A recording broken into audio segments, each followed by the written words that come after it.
மாவட்டம் பழனி காரமடை நீர்மட்டம் பகுதி அருகே அதிவேகமாக வந்த டாடா ஏசி வாகனம் மோதியதில் இருசக்கர வாகனங்களில் சென்ற 3 பேர் பலத்த காயமடைந்தனர். வெங்காய வியாபாரி ஒருவர் தனது டாடா ஏசி வாகனத்தை காரமடை நீர்மட்டம் சாலை பகுதியில் மிக அதிவேகமாக ஓட்டி வந்துள்ளார். அப்போது எதிர்பாராத விதமாக கட்டுப்பாட்டை மீறி சாலையில் சென்று கொண்டிருந்த 2க்கும் மேற்பட்ட இருசக்கர வாகனங்கள் மீது பயங்கரமாக மோதியது. டாடா ஏஸ் வாகனம் அருகில் இருந்த நீர்மட்ட பள்ளத்திற்குள் தலைக்குப்புற விழுந்து விபத்திற்குள்ளானது. இந்த விபத்தில் இருசக்கர வாகனங்களில் பயணித்த 3 நபர்களுக்கு உடல் முழுவதும் பலத்த காயம் ஏற்பட்டது. விபத்தை கண்ட அக்கம் பக்கத்தினர் உடனடியாக அவர்களை மீட்டு சிகிச்சைக்காக அரசு மருத்துவமனைக்கு அனுப்பி வைத்தனர். அங்கு அவர்களுக்கு தீவிர சிகிச்சை அளிக்கப்பட்டு வருகிறது. தகவல் அறிந்து சம்பவ இடத்திற்கு விரைந்து வந்த நகர காவல்துறையினர் பள்ளத்தில் விழுந்த வாகனத்தை மீட்கும் பணியில் ஈடுபட்டனர். மேலும் விபத்து குறித்து வழக்கு பதிவு செய்து தீவிர விசாரணை மேற்கொண்டு வருகின்றனர்.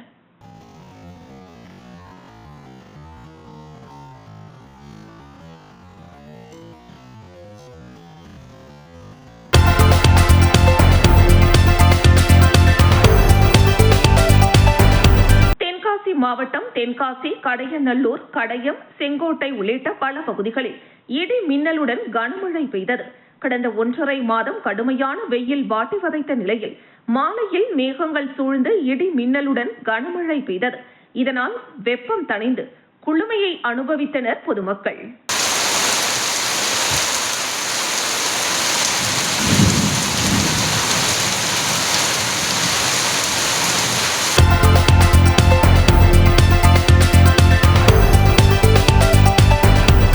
தமிழகத்தில் பிரசித்தி பெற்ற அம்மன் கோவில்களில் ஒன்றாக கருதப்படும் பெரம்பலூர் சிறுவாச்சூர் அருள்மிகு ஸ்ரீ மதுரகாளியம்மன் ஆலயத்தில் ஆண்டுதோறும் நடைபெறும் சித்திரை பெருவிழா இந்த ஆண்டு கடந்த ஏப்ரல் 21ஆம் தேதி பூச்சொரிதலுடன் தொடங்கி நடைபெற்று வருகிறது. 18ஆம் நாள் நடைபெறும் இத்திருவிழாவின் 8ஆம் நாளான கடந்த 28ஆம் தேதி காப்பு கட்டுதல் நிகழ்ச்சி நடைபெற்றது. 30ஆம் தேதி கொடியழைப்பு நிகழ்ச்சியுடன் துவங்கி தொடர்ந்து ஒவ்வொரு நாளும் பல்வேறு வாகனங்களில் அம்மன் வீதி உலா நிகழ்ச்சி நடைபெற்று வந்தது. இந்த நிலையில் மதுரகாளியம்மன் ஆலய சித்திரை பெருவிழாவின் முக்கிய நிகழ்வான தேர் திருவிழா வெகு விமரிசையாக நடைபெற்றது. அலங்கரிக்கப்பட்ட தேரினில் மதுரகாளியம்மன் வீற்றிருக்க மாவட்ட ஆட்சியர் மிருணாளினி உள்ளிட்ட முக்கியஸ்தர்கள் தேரை வடம் பிடித்து தேர் விழாவினை தொடங்கி வைத்தனர். அதனைத் தொடர்ந்து பக்தர்கள் தேரை வடம் பிடித்து இழுக்க தேர் சிறுவாச்சூர் கிராமத்தின் 4 ரத வீதிகளில் வலம் வந்தது. இந்த தேர் திருவிழாவில் தமிழகத்தின் பல்வேறு மாவட்டங்களில் இருந்து 10,000க்கும் மேற்பட்ட பக்தர்கள் திரளாக பங்கேற்று அம்மனை தரிசித்து சென்றனர். இதனைத் தொடர்ந்து நாளை மறுநாள் 9ஆம் தேதியுடன் விடையாட்சி விழாவுடன் சிறுவாச்சூர் அருள்மிகு ஸ்ரீ மதுரகாளியம்மன் கோவிலின் சித்திரை பெருவிழா நிறைவு பெறுகிறது.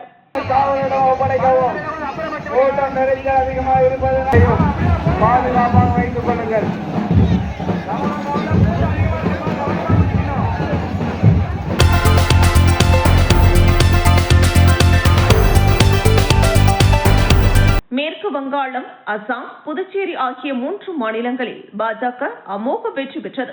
இந்த நிலையில் நாடு முழுவதும் பாஜகவினர் கொண்டாடி வருகின்றனர். இதன் ஒரு பகுதியாக விழுப்புரம் மாவட்டம் திண்டிவனத்தில் பாஜகவினர் திண்டிவனம் தாலுகா அலுவலகம் எதிரே பாஜக வடக்கு மாவட்ட தலைவர் விநாயகம் தலைமையில் நகர அமைப்பாளர் மோதிஷ்குமார் முன்னிலையில் பட்டாசு வெடித்தும் பொதுமக்களுக்கு இனிப்புகள் வழங்கியும் கொண்டாடினர். இதில் பாரதிய ஜனதா கட்சி நிர்வாகிகள் ஜிம்ராஜ், வினோத்குமார், ஜெயின், வழக்கறிஞர் RRK செந்தில், வழக்கறிஞர் முருகன், ஐயப்பன், ராஜசேகர், ராமச்சந்திரன், சரவணன், நீதிராஜன், மகளிரணி லதா, கௌரி உள்ளிட்ட 50க்கும் மேற்பட்ட பாஜகவினர் கலந்து கொண்டனர்.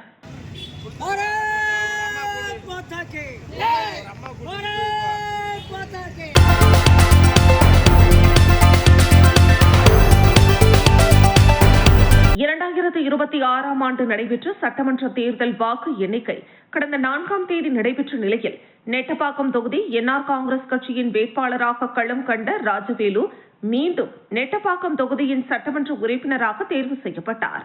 அதிக வாக்குகள் எண்ணிக்கை வித்தியாசத்தில் தன்னை வெற்றி பெற செய்த வாக்காளர் பெருமக்களை தன் குடும்ப உறுப்பினர்களுடன் சென்று நேரில் சந்தித்து இனிப்புகள் வழங்கி நன்றி தெரிவித்தார்.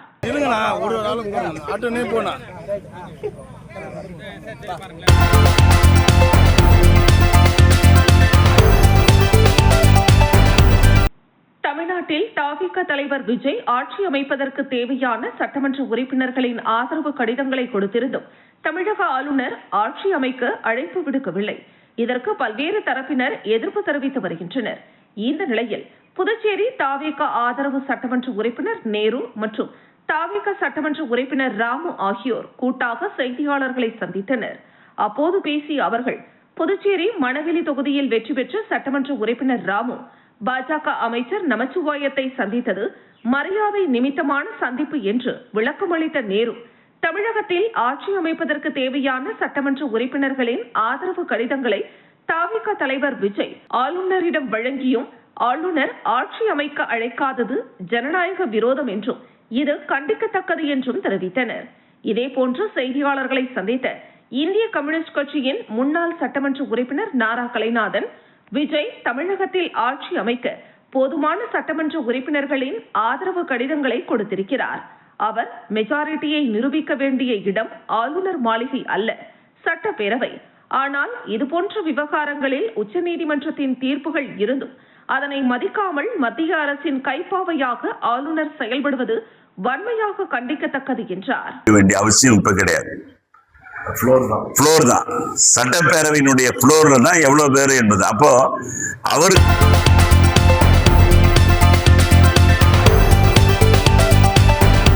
புதுச்சேரி சட்டப்பேரவை தேர்தலில் என்ஆர் காங்கிரஸ் கூட்டணி வெற்றி பெற்றதை தொடர்ந்து முதலமைச்சர் ரங்கசாமி துணைநிலை ஆளுநர் கைலாஷ்நாதனை நேரில் சந்தித்தார்.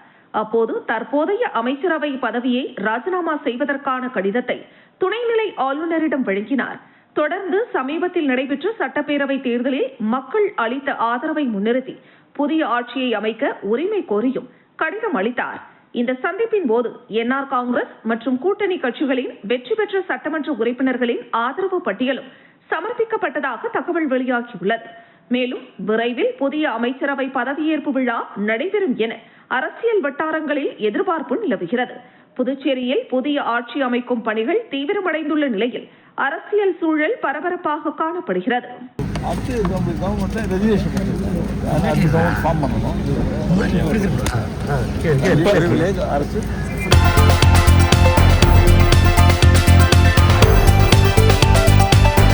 புதுச்சேரி மாநிலத்தில் கடந்த மாதம் 9ஆம் தேதி நடைபெற்ற சட்டமன்ற தேர்தலில் என்ஆர் காங்கிரஸ் சார்பில் ஜக்கு சின்னத்தில் போட்டியிட்ட மோகன்தாஸ் 4061 வாக்குகள் வித்தியாசத்தில் வெற்றி பெற்றார். அவருக்கு கிருமாம்பாக்கம் மெயின் ரோட்டில் சிறப்பான வரவேற்பு அளிக்கப்பட்டது. இந்த வரவேற்பானது கிருமாம்பாக்கம் பகுதியைச் சேர்ந்த ஜெகதீஷ் மற்றும் நண்பர்கள், இளைஞர்கள், என்ஆர் காங்கிரஸ் பிரமுகர்கள் ஒன்று சேர்ந்து சட்டமன்ற உறுப்பினர் மோகன்தாஸுக்கு பொன்னாடை போர்த்தி மாலை அணிவித்து ஜேசிபி மூலம் மலர் தூவி வீரவாள் வழங்கியும் மேளதாளங்கள் மற்றும் வான வேடிக்கைகளுடன் சிறப்பான வரவேற்பு அளிக்கப்பட்டது. அதனைத் தொடர்ந்து முதலமைச்சர் ரங்கசாமி மற்றும் சட்டமன்ற உறுப்பினர் மோகன்தாஸ் அவர்களுடைய திருவுருவப் படத்திற்கு பாலாபிஷேகம் செய்து பொதுமக்களுக்கு அன்னதானம் வழங்கப்பட்டது. இந்த வரவேற்பு நிகழ்ச்சியை ஜெகதீஷ் மற்றும் நண்பர்கள், இளைஞர்கள், என்ஆர் காங்கிரஸ் பிரமுகர்கள், ஊர் முக்கியஸ்தர்கள் என 300க்கும் மேற்பட்ட நபர்கள் கலந்து கொண்டு மோகன்தாஸுக்கு சிறப்பான வரவேற்பையும் நன்றியையும் தெரிவித்தனர்.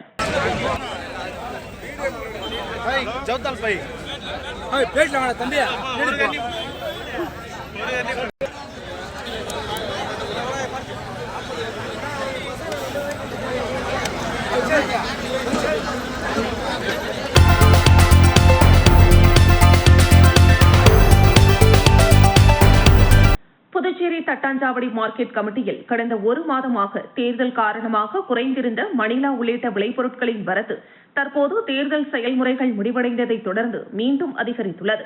விவசாயிகள் அதிக அளவில் விளைபொருட்களை கொண்டு வர தொடங்கியதால் மார்க்கெட் வளாகம் முழுவதும் மணிலா மூட்டைகள் அடுக்கி வைக்கப்பட்டுள்ளன. முன்னதாக 40 கிலோ எடையுள்ள மணிலா மூட்டை 700 ரூபாய் முதல் 800 ரூபாய் வரை விற்பனை செய்யப்பட்ட நிலையில் தற்பொழுது அதன் விலை திடீரென உயர்ந்து 3000 ரூபாயாக விற்பனை செய்யப்படுகிறது. இந்த விலை உயர்வு விவசாயிகளுக்கு பெரும் நிம்மதியையும் மகிழ்ச்சியையும் ஏற்படுத்தியுள்ளது. இங்கு கொள்முதல் செய்யப்படும் மணிலா மூட்டைகள் வெளி மாநிலங்களுக்கு ஏற்றுமதி செய்யப்படுகின்றன. இதேபோல் உளுந்து, காராமணி உள்ளிட்ட பிற பயிர்களின் வரத்தும் கணிசமாக அதிகரித்துள்ளது. இந்த நிலையில் மானியம் வழங்கும் முறையில் அநீதி நிலவுவதாக விவசாயிகள் குற்றம் சாட்டுகின்றனர்.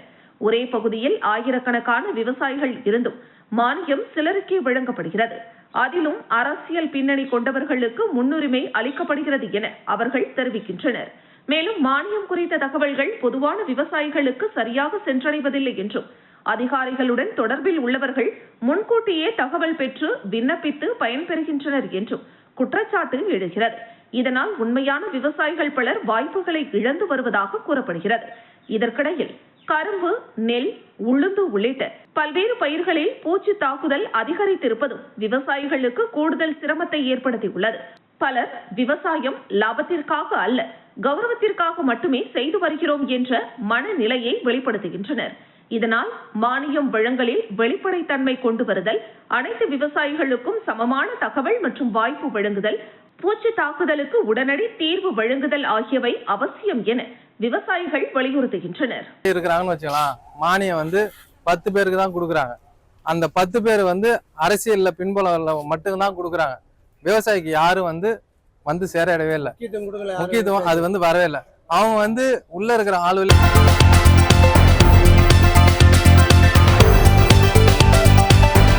ஸ்ரீனிவாச ராமானுஜதாசர் அவர்களின் 7ஆம் ஆண்டு நினைவஞ்சலியை முன்னிட்டு சீனிவாச ராமானுஜர் தாசர் அறக்கட்டளையின் சார்பாக ஜிப்மர் மருத்துவமனை வளாகத்தில் ஸ்ரீ பாலா ஃபேப்ரிகேஷன் உரிமையாளர் ஸ்ரீ பாலகிருஷ்ணன் அவர்களின் தலைமையில் அன்னதானம் வழங்கப்பட்டது.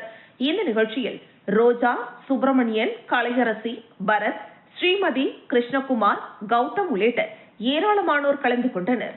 இந்த நிகழ்ச்சிக்கான ஏற்பாட்டினை பாலகிருஷ்ணன் குடும்பத்தினர் செய்திருந்தனர்.